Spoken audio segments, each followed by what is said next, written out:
kepada Amang Buru LTBN. Silakan memberikan tanggapan sedikit daripada narasi yang dibangun oleh narasi pembuka yang dibangun oleh Amang Merganda Matanari dan Amang Coci Matanari. Silakan. Oke, makasih banyak atas apa kata pengantar yang disampaikan oleh Inang Namo, Tama Marganda dan Coci ya. Tapi saya melihat begini, ya. Menurut catatan daripada Panfuren maupun Todo, saya melihat tidak ada suatu yang secara tegas ya bahwa yang menikah itu adalah selai hubungan dengan Buru Matanari gitu loh. Karena apa? Menurut catatan Todo Tambunan bahwa perpindahan orang tua itu ke dairi atau ke papa membuka huta itu baru 1911 gitu loh. Ya kan, sementara catatan Panfuren mengatakan baik Silalahi maupun Silalahi dan dari Paropo adalah sama-sama orang yang berada di Pegagan, di Kepas dan Cimsim gitu loh, yang sudah membaur di sana bersama.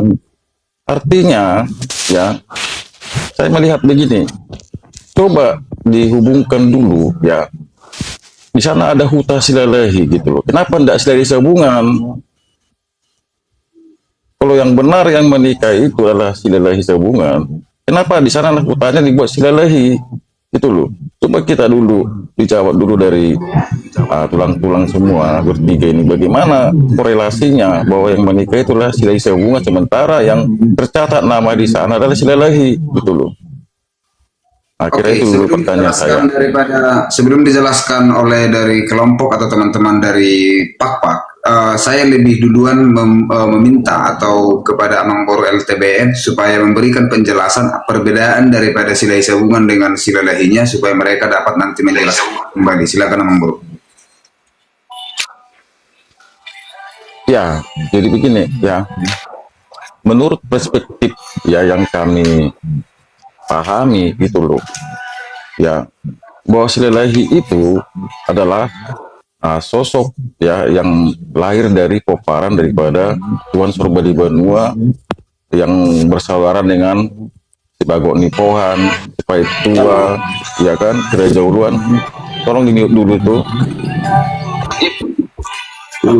di mute dulu tuh. Oke, coba di mute dulu Amang Julkarnain Berutu. Berapa orang ini? Amang Julkarnain, oke silakan Amang Boru. Ya,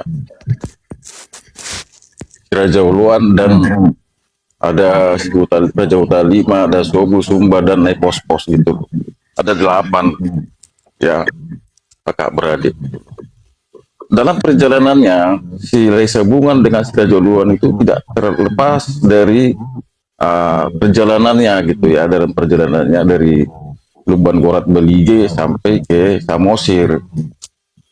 Dan faktanya yang berangkat dari koparan si Raja Uluan adalah si Gudang Ulu ya, itu udah pangkat cucu ke Pak Dairi gitu loh.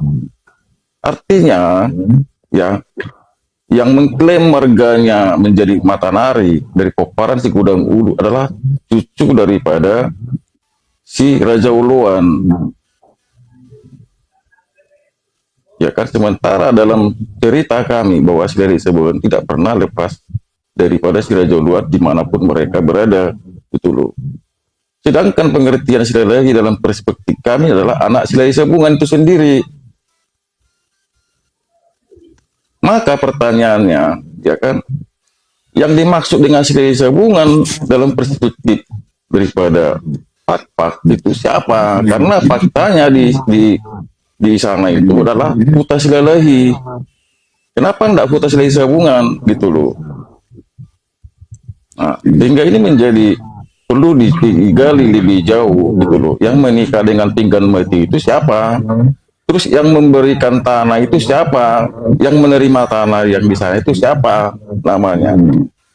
Sehingga menjadi jelas dan terang ya, mana fakta sejarah yang sebenarnya gitu loh. Karena catatan Panfuren di sini menjelaskan baik Silalahi dan Paropo maupun orang-orang dari Kegagan, Kepas dan Simsing berasal dari leluhur Toba yang karena sesuatu alasan meninggalkan Toba yang padat penduduk dan menetap di sana gitu loh.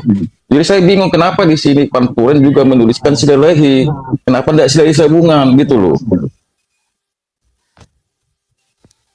Oke, terima kasih kepada Amang Boru LTBN sudah menjelaskan dan memberikan pertanyaan. Saya pikir saya lebih dulu memberikan waktu dan tempat kepada Inang Boru Sinamo supaya bisa menjelaskan tentang pertanyaan daripada Amang LTBN. Silakan Inang.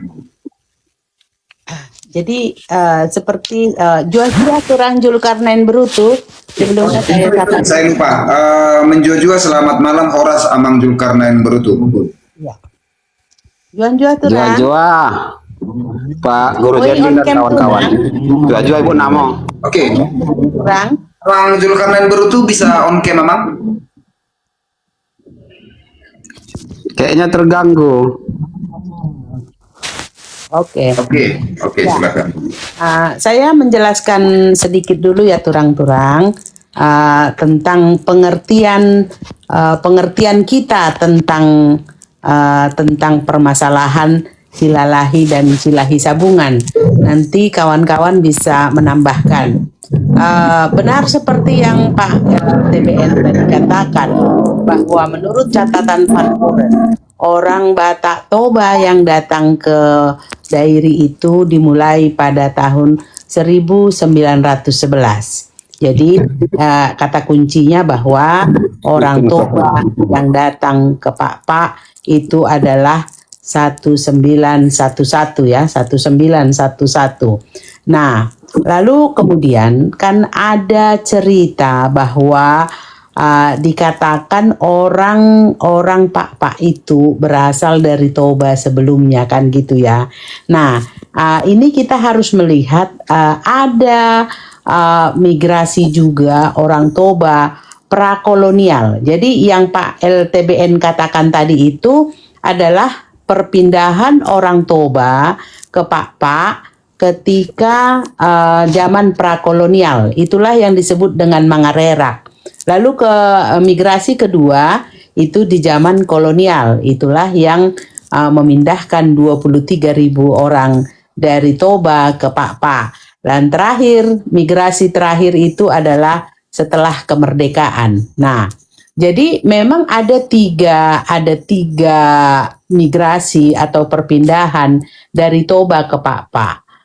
Tetapi yang kita harus ingat, tanah Pak pada waktu itu sudah ada penghuninya, sudah ada penduduknya. Jadi tanah Pak itu bukan terra nullius atau wilayah yang kosong, tetapi mereka sudah ada pemiliknya. Kalau versi Pak, kedatangan daripada kedatangan daripada Silahi Sabungan itu adalah pada gelombang pertama. Gelombang pertama yaitu prakolonial. Nah, kedatangan Silahi Sabungan itu dalam konteks dia beradu ilmu, begitulah ya, beradu ilmu dengan orang-orang di Pak. Dan ternyata dia menang ilmu dan akhirnya dia bisa menduduki wilayah itu dan berhak untuk menikah dengan putri daripada pemilik tanah waktu itu, yaitu Matanari. Begitu kira-kira versi yang kami pahami. Adapun Silalahi dan Silahi Sabungan, saya sendiri baru mengetahui bahwa Silahi Sabungan itu berbeda dari Silalahi setelah tahun 90-an. 90-an. Jadi sebelumnya saya mengira Silalahi dan Silahi Sabungan itu adalah sosok yang sama. Tetapi kemudian semakin ke sini saya semakin melihat bahwa ternyata Silahi Sabungan itu berbeda dengan Silalahi. Tetapi itu pengertian saya hari ini. Tapi kalau pengertian saya dulu ketika saya masih ada di Sidikalang, saya dan bapak saya pun termasuk tokoh adat Pak yang cukup dikenal di sana, itu tidak pernah membedakan silalahi dengan silahi sabungan. Kita belakangan paham sekarang-sekarang aja. Dulu kan itu kan kecamatan Silalahi, belum kecamatan Silahi Sabungan. Baru kecamatan dulu itu kecamatan Silalahi. Lalu kemudian baru berubah menjadi kecamatan Silahi Sabungan, itu belakangan juga gitu. Jadi maafkan kalau misalkan saya pribadi tidak terlalu paham saya apa beda Silahi Sabungan dengan Silalahi tadinya gitu ya. Setelah saya ikuti komal-komal dan saya membaca banyak referensi, baru saya pahami, oh ternyata memang itu dua generasi yang berbeda. Itu dua generasi yang berbeda. Jadi Silalahi dan Silahi Sabungan memang masih keturunan daripada katakanlah Sumba, tetapi mana yang kakek, mana yang cicit, saya kurang paham dan tidak berani memutuskan seperti itu ya. Kalau dari saya, silakan yang lain menambahkan. Oke, nanti saya lanjut kepada Amang Julkarnain Berutu. Silakan kepada Amang Marganda Matanari atau Amang Coci Matanari.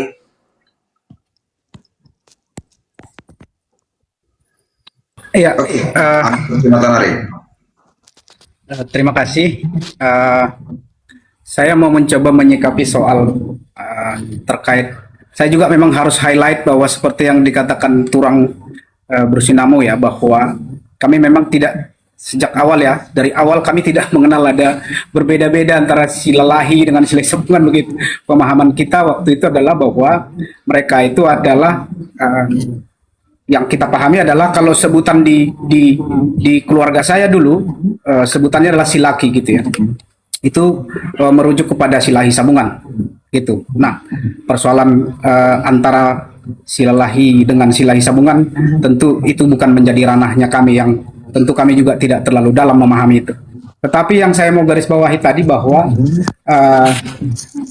ketika disebut antara kenapa sih, kan dulu ternyata sudah ada bermigrasi orang Batak di sana. Memang kalau kita melihat, saya mencoba membuka cakrawala berpikir kita melihat geografis gitu ya. Saya mencoba menggiring teman-teman untuk berpikir ke sana. Kalau logika berpikir saya bahwa yang paling mungkin adalah sebetulnya yang punya kekerabatan dekat itu adalah orang yang arealnya itu cukup berdekatan, karena kalau di masa dulu gitu ya, misalnya kan hutan lebat gitu. Nah, Matanari itu sebetulnya kalau di Bal Nasi Kabeng-Kabeng itu, kalau kita naik ke atas, awalnya dulu adalah itu tidak terlalu jauh. Kalau kita jalan lurus misalnya itu akan menuju Danau Toba gitu ya. Jadi jaraknya gitu ya. Nah, semakin ke bawah ini memang semakin sekarang menjadi lebih ke bawah gitu, menjadi lebih jauh. Tetapi awal peradabannya memang si Kabeng-Kabeng di Julu gitu ya, di atas. Disitulah awal peradaban Matanari. Sehingga itu menjadi salah satu pertimbangan saya kira bahwa kedekatan geografis itu juga tidak boleh kita nafikan ya. Gitu. Yang kedua bahwa tadi pertanyaannya, karena cukup banyak gitu ya, supaya lebih mengerucut, saya kira kami mau sampaikan begini, bahwa kami tetap akan komitmen bahwa Pinggan Matio adalah Buru Matanari dengan beberapa dasar yang kita punya dan beberapa peninggalan-peninggalan di sana yang kita bisa ceritakan. Yang kedua, soal perdebatan Silalahi dengan Silahi Sabungan tentu tidak menjadi ranahnya kami. Yang kami pahami bahwa Pinggan Matio adalah istrinya Silahi Sabungan. Gitu. Nah, kemudian yang berikutnya terkait dengan kalau misalnya katanya tadi Silahi Sabungan dengan si Raja Uloan itu setara, dan kemudian kalau di Matanari jadi ada yang mengaku ke keturunan Sihotang, saya kira saya harus meng-highlight lagi yang disampaikan Marganda tadi. Memang ada kekeliruan pemahaman di situ bahwa terjadi kekerabatan antara Matanari dengan Sihotang. Itu ada di kampung kita di Sikabeng-Kabeng, tetapi bahwa Matanari saya harus tegaskan di sini bahwa kami bukanlah keturunan Sihotang ya, sehingga itu clear keterkaitan antara si Lahi Sabungan dengan si Raja Uluan itu kita tidak punya kaitan sebetulnya ke situ, karena Matanari sudah eksis juga jauh sebelum itu. Itu barangkali mudah-mudahan bisa menjawab, kalau kurang bisa kita tambahin. Oke, terima kasih kepada Bang Coci Matanari. Sebelum Amang Julkarnain Berutu ini, maaf, dari suak mana ya? Maaf. Dari Pak Suak Sim Pak Guru. Oke, terima kasih kepada Amang Julkarnain Berutu dari Suak Simsim. Nanti sebelum Amang membuka narasi pembuka supaya tidak ketinggalan, Amang LTBN silakan berikan tanggapan sedikit mengenai pemaparan dan penjelasan yang diberikan oleh Inang Sinamo, Amang Amang Coci Matanari. Ya, pertanyaan saya tadi, kalau dengan Silalahi Sabungan dia menikah, kenapa nama hutannya Silalahi gitu loh? Itu pertanyaan saya.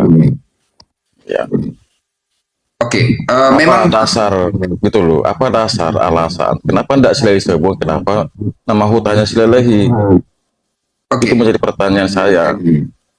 Saya bisa mempertimbangkan kenapa orang Inang dari teman-teman Pakpak tidak bisa memberikan penjelasan secara definitif mengenai hal itu, karena itu memang merujuk kepada internal Silalahi Sabungan itu sendiri.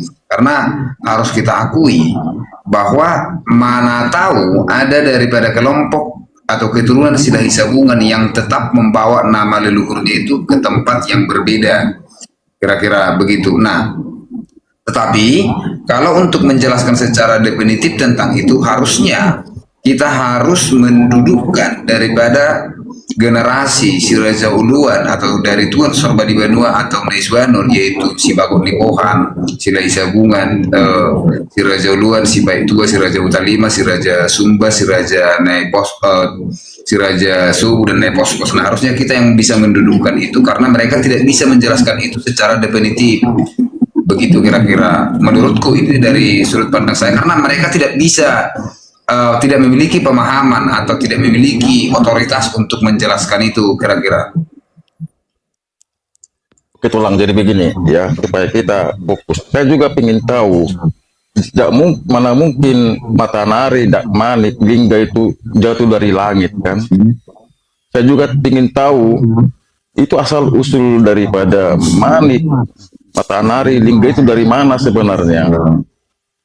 Kalau kami kan dari Tuan Sorba di Banua, ya kan, punya anak ini gitu. Jadi kita juga ingin tahu ya, pemaknaan marga-marga itu asal usulnya dari mana gitu, supaya kita bisa nanti mengaitkan secara garis genealogisnya itu seperti apa. Itu loh, Tulang Guruje. Oke, terima kasih kepada Amang LTBN. Nanti sebelum itu di elaborasi, saya pikir itu Inang Borisinamo lebih berkompeten menjawab. Silakan kepada Amang Julkarnain Berutu memberikan narasi pembuka atau penjelasan tentang Suak Simsim, dan silakan mengelaborasi dengan konteks diskusi kita keberadaan daripada marga Padang Batanghari di Suak Simsim. Silakan Amang. Terima kasih Pak Guru Jending dan Bapak-Bapak beserta turang anak Martina Sinamo.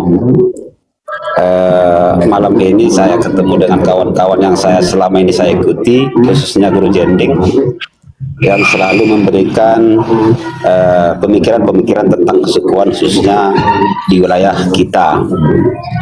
Kami marga Berutu itu punya sejarah bersama marga Padang dan marga Solin di Suak Simsim, dari salah satu Suak di suku Pakpak. Bicara tentang sejarah tentang Suak Simsim, tidak jauh beda dengan sejarah di Suak Kepas, di Suak Kelasen, sebagian Suak Boang. Secara khusus punya sejarah yang bersamaan dengan kawan-kawan kami tadi, Pak Marganda dan Pak Coki dari Suak Pegagan. Secara khusus dalam sejarah kami di Suak Simsim, bahwasanya Suak Simsim menjadi keturunan kelompok pertama dari keturunan Kada dan Lona, sehingga dari anak Kada dan Lona ke bawah menjadi cucu cicitnya. Marga yang ada di Suak Simsim itu ada 3 marga, Padang Brutusolin, 1 ayah 1 mama, yang punya ayah namanya Haji dari cucunya Kada dan Lona. Selanjutnya dia punya saudara yang lain ada di Kepas itu, seperti orang marga Sinamo itu Ibu Ana Marsina dan kawan-kawan, itu satu rumputnya, tetapi dalam konteks Suak Simsim hanya 3 marga ini. Nah, selanjutnya seperti kata Pak Guru tadi, adanya kehadiran Padang Batanghari di Suak Simsim. Dalam sejarah kami di Suak Simsim, bahwasanya Padang Batanghari adalah pendatang ke Suak Simsim. Ketika dia datang ke Suak Simsim, dia sekaligus menjadi menantu di keluarga kami dari marga Solin di Suak Simsim, sehingga secara aturan Pak-Pak, karena mereka menantu marga Solin, saudara kami, mereka mendapat tempat tinggal.